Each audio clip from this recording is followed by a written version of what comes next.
Iran Israel যুদ্ধবিরতির অনেক পরে এসে এখন একের পর এক প্রকাশ্যে আসছে ইসরায়েলের ক্ষয়ক্ষতির চিত্র। দুই দেশই এই যুদ্ধে নিজেদের জয়ী ঘোষণা করেছে। তবে প্রথম দিকে ইরানের ক্ষয়ক্ষতির পরিমাণ বেশি মনে হলেও এখন বিভিন্ন আন্তর্জাতিক গণমাধ্যমে প্রকাশ হচ্ছে ইসরায়েলের ভয়াবহ চিত্র।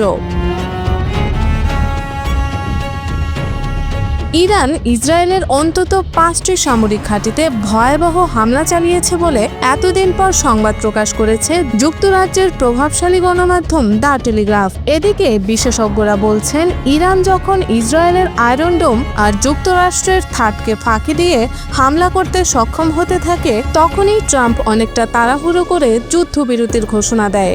আন্তর্জাতিক অনেক সূত্র দাবি করেছে, যুদ্ধ আর কিছুদিন স্থায়ী হলে ইরানের পক্ষে রাশিয়া সরাসরি এই যুদ্ধে নেমে পড়ত। এমন ভয় থেকেই হঠাৎ যুদ্ধবিরতির ঘোষণা আসে। সাম্প্রতিক যুদ্ধে ইরানের ক্ষেপণাস্ত্র ইসরায়েলের অন্তত 5টি সামরিক ঘাঁটিতে সরাসরি আঘাত হেনেছে বলে দাবি করেছে দ্য টেলিগ্রাফ। হাতে আসা স্যাটেলাইট রাডার তথ্যের ভিত্তিতে সংবাদ মাধ্যমটি এমন দাবি করেছে। এসব হামলার ঘটনা ইসরায়েল সরকার এখন পর্যন্ত আনুষ্ঠানিকভাবে স্বীকার করেনি। এছাড়া সামরিক বাহিনীর কড়া বিধিনিষেধের কারণে দেশটির কোনো সংবাদ মাধ্যম এ নিয়ে খবর প্রকাশ করতে পারেনি বলেও দাবি করে গণমাধ্যমটি। এমন তথ্য প্রকাশ্যে আসায় এখন প্রতিদ্বন্দ্বী দুই পক্ষের মধ্যে কথার লড়াই আরো তীব্র হবে। বান্ডেল থাকলে প্রতি সেনমানিতে টাকা বাঁচবে। বিকাশ সেনমানি বান্ডেল কিনে জিতুন প্রতি লেনদেনে। 12 দিনের এই যুদ্ধে ইসরায়েল ও ইরান উভয়ই চূড়ান্ত বিজয় দাবি করে আসছে।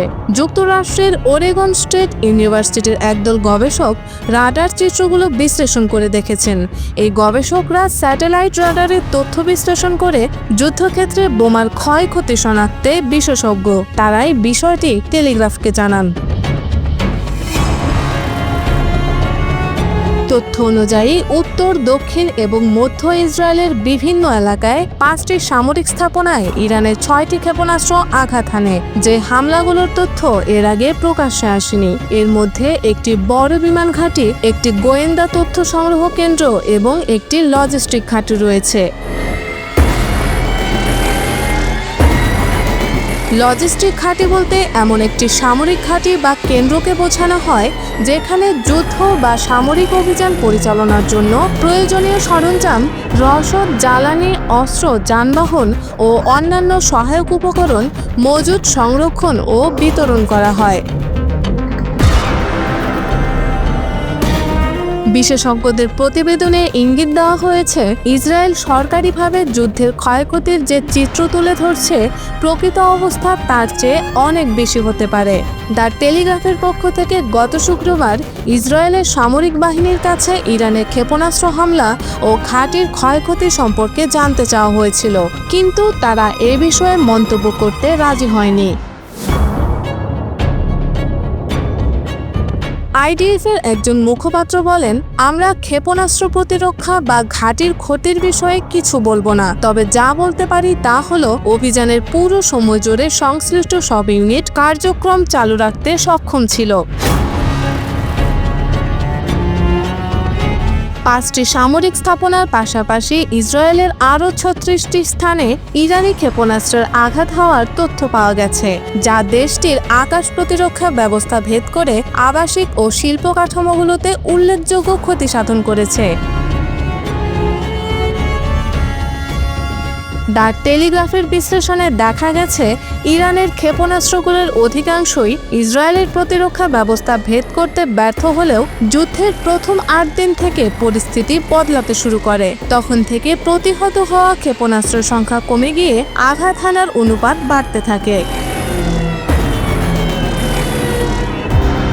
বিশেষজ্ঞদের মতে, সময়ের সঙ্গে সঙ্গে কেন ইরানের ক্ষেপণাস্ত্র বেশি পরিমাণে ইসরায়েলের নিরাপত্তা ব্যবস্থা ভেদ করতে পারল তা স্পষ্ট নয়। তবে ইরানের ক্ষেপণাস্ত্র ছোড়ার পদ্ধতিও উন্নত হয়েছে এবং তারা হয়তো বেশি পরিমাণে অত্যাধুনিক ক্ষেপণাস্ত্র ব্যবহার করেছিল।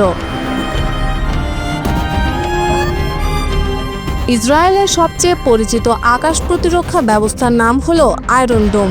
গুরুত্বপূর্ণ বিষয় হলো 12 দিনের যুদ্ধে ইসরায়েলের আকাশ প্রতিরক্ষা ব্যবস্থাকে সহায়তা করেছে যুক্তরাষ্ট্র। ইরানের হামলা ঠেকাতে যুক্তরাষ্ট্রের দুটি থার্ড ক্ষেপণাস্ত্র প্রতিরক্ষা ব্যবস্থা এবং লোহিত সাগরে থাকা মার্কিন যুদ্ধজাহাজ থেকে ক্ষেপণাস্ত্র বিধ্বংসী ক্ষেপণাস্ত্র ছোড়া হয়েছিল। তারপরও ইরানের ক্ষেপণাস্ত্র কিভাবে হাইফা শহরে আঘাত হানল তা নিয়ে রয়েছে বিস্তর গবেষণা। যুদ্ধের সময় যুক্তরাষ্ট্র কমপক্ষে 36টি থার্ড ইন্টারসেপ্টর ক্ষেপণাস্ত্র ছুড়েছে, যার প্রতিটির খরচ প্রায় $1,20,00,000। ইসরায়েল একটি ঘনবসতির ছোট দেশ। দেশটির জনসংখ্যা মাত্র 97 লাখ। দেশটির বিখ্যাত ক্ষেপণাস্ত্র প্রতিরক্ষা ব্যবস্থা ভেদ হওয়ায় অনেকে বিস্মিত হয়েছেন। সরকারও সতর্ক করে বলেছে এই ব্যবস্থা সম্পূর্ণ নিরাপদ নয়।